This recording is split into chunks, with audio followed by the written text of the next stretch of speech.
Hello dear students, Gayatri विद्या मंदिर उच्च माध्यमिक विद्यालय सांचौर जिला जालौर की ऑनलाइन क्लासेस में आप सभी का स्वागत है। प्रिय विद्यार्थियों, मैं अनिल कुमार सोनी, कक्षा 9 विषय गणित, अध्याय 8 चतुर्भुज, प्रश्न 8.2 का सवाल नंबर आज आपको 3 से हल कराऊंगा, क्योंकि 2 महीने पहले हल करा दिए। ठीक है, क्या लिखा है? ABCD एक आयत है जिसमें P, Q, R व S क्रमशः भुजाओं AB, BC, CD व AD के मध्य बिंदु हैं। दर्शाइए कि चतुर्भुज PQRS एक समचतुर्भुज है। ये चित्र बनाना है, आपको बनाना है। ABCD का एक आयत ABCD हम एक आयत बनाएंगे जिसमें PQRS क्रमशः AB, BC, CD और AD के मध्य बिंदु है। मतलब AP बराबर PB और BQ बराबर CQ, CR बराबर DR, DS बराबर SA। राइट? दर्शाइए कि चतुर्भुज PQRS एक समचतुर्भुज है। PQRS एक हमारा समचतुर्भुज है, ये हमको प्रूव करना है। तो सबसे पहले हम लिखेंगे दिया है। देखो बच्चों, क्या दिया है हमारे पास में? ABCD एक आयत में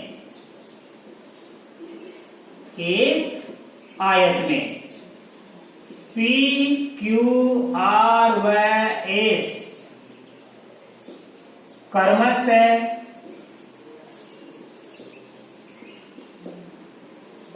भुजाओं AB, BC, CD व AD के मध्य बिंदु हैं। राइट? ये PQRS क्रमशः AB, BC, CD और AD के मध्य बिंदु हैं। अब हम इससे भी क्या करना है?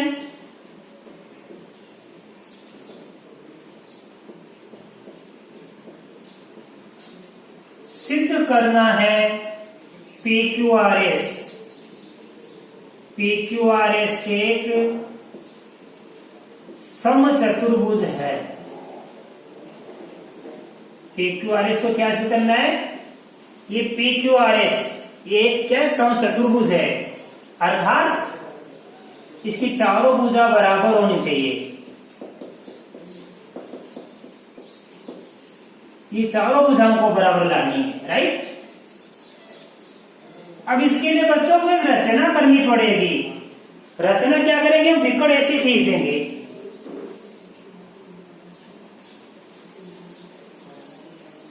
ये विकर्ण में ऐसे खींच दिया, तो रचना में लिखेंगे विकर्ण ऐसी खींचा। राइट? अब हम लिखेंगे उपपत्ति। उपपत्ति में क्या? देखो बच्चों, जैसे हमने विकर्ण खींचा ऐसी, तो ये जो हमारा आयत है ABCD, 2 त्रिभुजों बढ़ गया, ABC और CDA, 2 त्रिभुजों में बढ़ गया।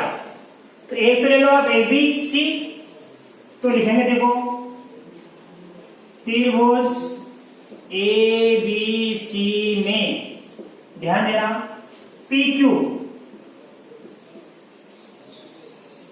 देखो बच्चों, ये PQ किसके समांतर होगी? AC के। PQ समांतर AC, ये समीकरण नंबर 1 व PQ बराबर होगा 1/2 AC। ये समीकरण नंबर क्या हुआ? 2। और दोनों कैसे प्राप्त हुई हमको? प्रमेय 8.9 से।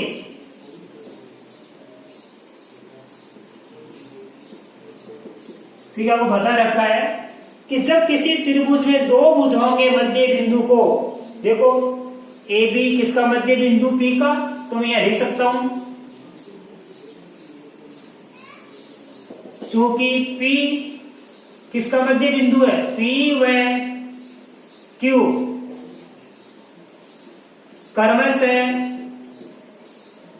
AB व BC के मध्य बिंदु हैं।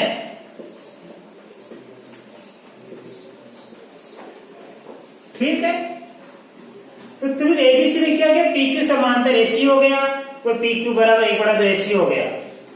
अब देखिए आप, दूसरा त्रिभुज हो गया हमारे पास ये CDA। त्रिभुज CDA में इसी प्रकार देखो, ये बात मैं पहले ले सकता हूं, R व S क्रमशः CD व DA के मध्य बिंदु हैं। राइट, इस CDA त्रिभुज में R तो CD का मध्य बिंदु और S AD का मध्य बिंदु है, तो इनको मिलाने से रेखा SR बन गया। इसलिए प्रमेय 8.9 से SR समांतर AC, ये समीकरण नंबर 3 हो गई, वह SR बराबर 1/2 AC। ये हमारी समीकरण नंबर क्या बन गई बच्चों, 4। अब देखो बच्चों, हमने यहां समीकरण 4 तक हल कर लिया, तो आप जरा ध्यान पूर्वक समझना बच्चों। समीकरण 1 में तो AC किसके समांतर है, PQ के, और 3 में AC किसके समांतर है, SR के। ये AC किसके समांतर है, SR के, और ये AC किसके समांतर है, PQ के। तो ये PQ और SR समांतर हो जाएगा, किससे, समीकरण 1 व 3 से। तो लिखेंगे बच्चों हम समीकरण 1 व 3 से क्या हो जाएगा, PQ समांतर SR। अब ये समीकरण नंबर डाल देंगे 5, फिर हम लिखेंगे आगे देखो 2 व 4 से, 2 व 4 से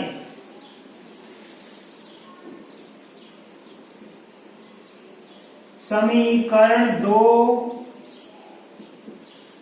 व 4 से। यहां तो 1/2 AC किसका मान है, PQ का, और यहाँ 1/2 AC किसका मान, SR का। तो जब ये दोनों बराबर हैं, 1/2 AC, तो PQ किसके बराबर होगा, SR के। तो PQ बराबर होगा SR। ये समीकरण नंबर हो गई 6। अब देखो बच्चों, समीकरण 5 में क्या लिखा है, PQ समांतर SR। ये PQ समांतर क्या है, SR, और PQ किसके बराबर है, SR के। तो चतुर्भुज PQR में, तो देखो बच्चों, हम जानते हैं प्रमेय 8.8 से, प्रमेय 8.8 से एक चतुर्भुज समांतर चतुर्भुज होता है कब, यदि उसकी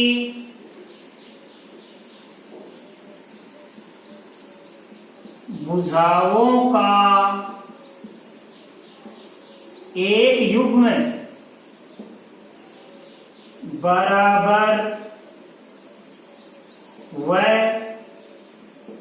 समांतर हो। यह आपको बता रखा मैंने प्रमेय।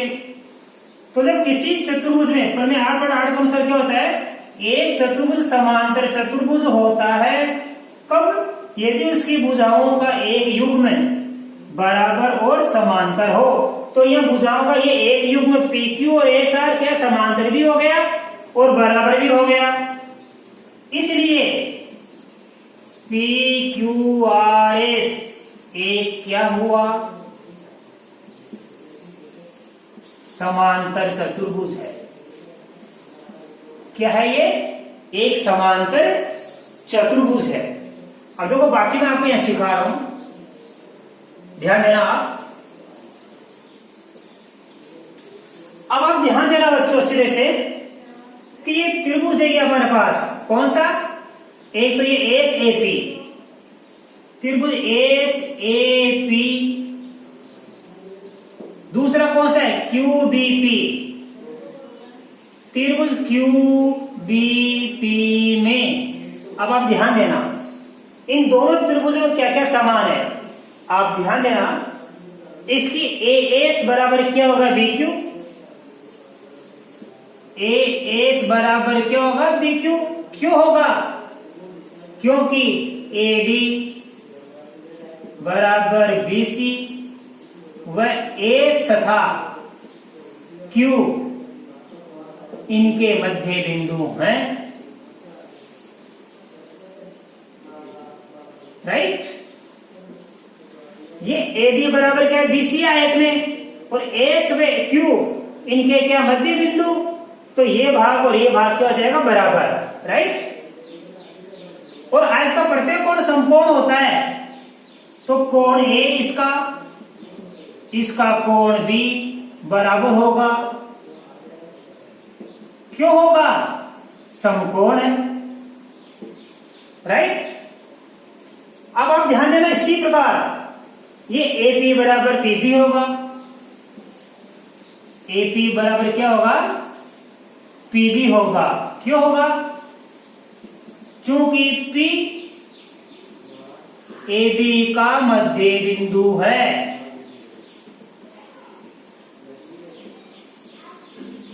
इसलिए भुजा कोण भुजा नियम लागू हो गया। एस ए एस नियम से त्रिभुज एस ए पी सर्वांग सम त्रिभुज क्यू बी पी, ये दोनों त्रिभुज सर्वांग सम हो गए, इसलिए इनके संगत भाग बराबर होंगे। एस पी बराबर पी क्यू, इसलिए एस पी बराबर क्या हो जाएगा पी क्यू। और ये हमारी समीकरण नंबर होगी बच्चों यहाँ पे 7। क्या हो गई 7। कैसे हुआ बाई सीपी सीटी। अब आप बच्चों ध्यान से समझो, समीकरण 7 में तो क्या लिखा एस पी और पी क्यू समांतर है, और 6 में क्या पी क्यू और एस आर बराबर है। तो 6 व 7 से समीकरण 6 व 7 से देखो पी क्यू बराबर एस आर, पी क्यू बराबर क्या है एस आर, और ये पी क्यू किसके बराबर एस पी के। तो 3 भुजा बराबर की पी क्यू एस आर और पी क्यू एस पी, तो P Q S R S P तीनों बराबर हो गई। अब एक भुजा कौन सी बच गई, देखो पी क्यू आ गई, एस आर भी आ गई हमारे पास में, और ये पी एच भी आ गई। तो पी एच की समूह भुजा क्या है पे, ये हो जाएगी हमारे क्यू आर, तो क्यू आर भी बराबर हो जाएगी। चारों भुजा बराबर हो गई हमारे पास में, आई समझ में। जब चारों भुजा बराबर हो गई, आप ध्यान देना पी क्यू आर एक समचतुर्भुज है, तो हमें क्या सिद्ध करना था यहाँ पे, ये सिद्ध करना चारों भुजा बराबर, पी क्यू बराबर क्यू आर बराबर आर एस बराबर एस पी। देखो पी क्यू ये रही, क्यू आर ये रही, आर एस ये रही, और एस पी रही, चारों भुजा बराबर हो गई। इसलिए पी क्यू आर एस एक समचतुर्भुज है, और यही हमको सिद्ध करना था।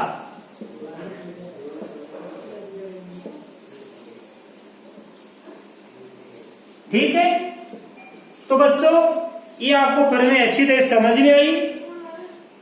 आप इसका स्क्रीनशॉट लीजिए। अब मैं आपको इसके बाद सवाल नंबर 4 सिखाऊंगा।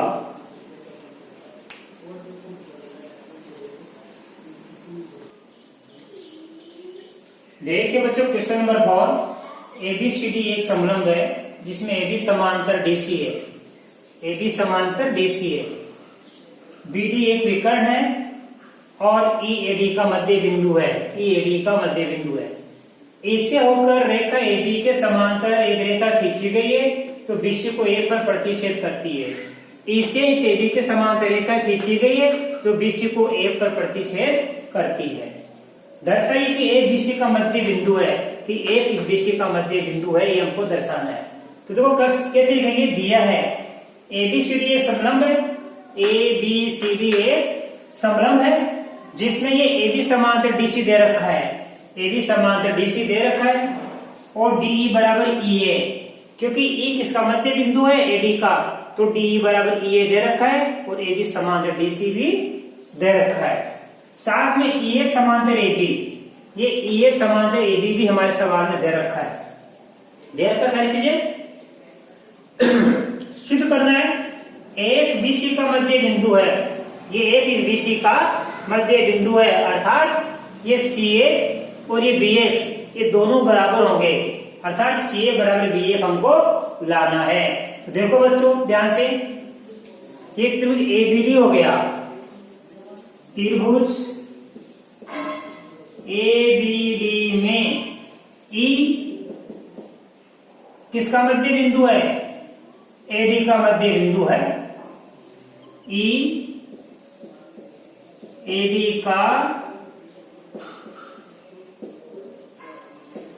मध्य बिंदु है तथा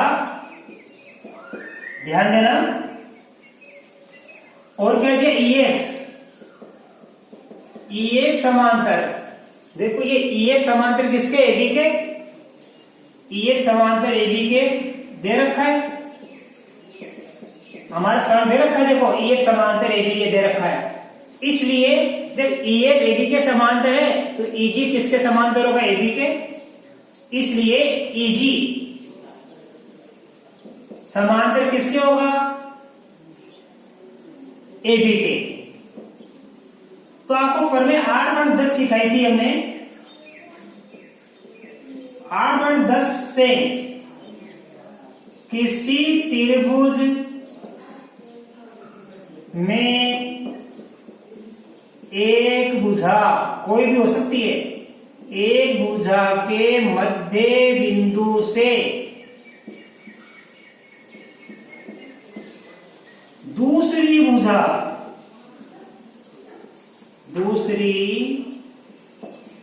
भुजा के समांतर कोई रेखा खींची जाए तो वह रेखा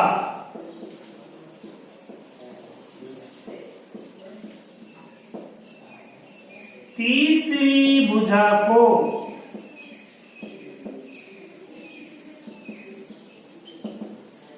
समद्विभाजित करती है।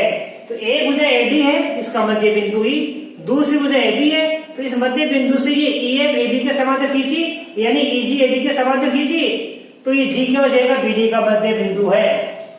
इसलिए ये हमारी जो BD भुजा है ये दो भागों बढ़ जाएगी, इसलिए हमारे पास हो जाएगा DG बराबर क्या हो जाएगा, GB, या G BD का मध्य बिंदु है।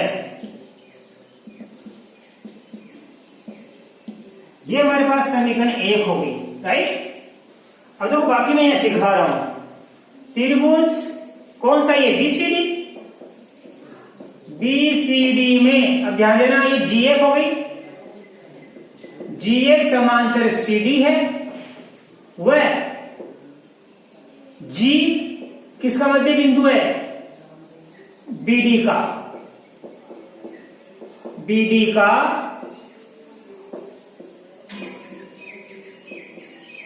मध्य बिंदु है।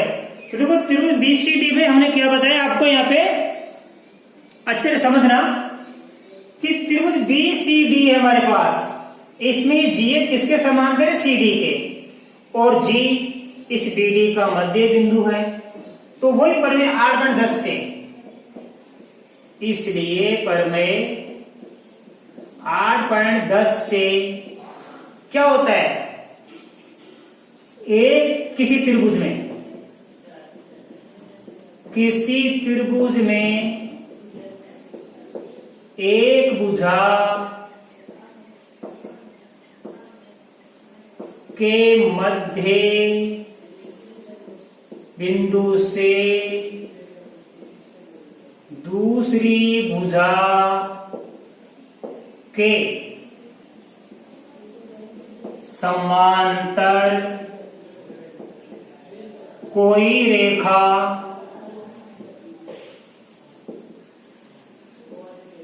खींची जाए तो ये रेखा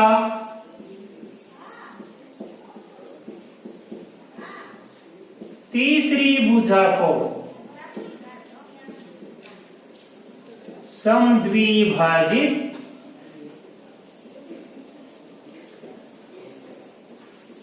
करती है। तो देखो ये त्रिभुज BCD में एक भुजा कौन सी है हमारे पास, ये BD।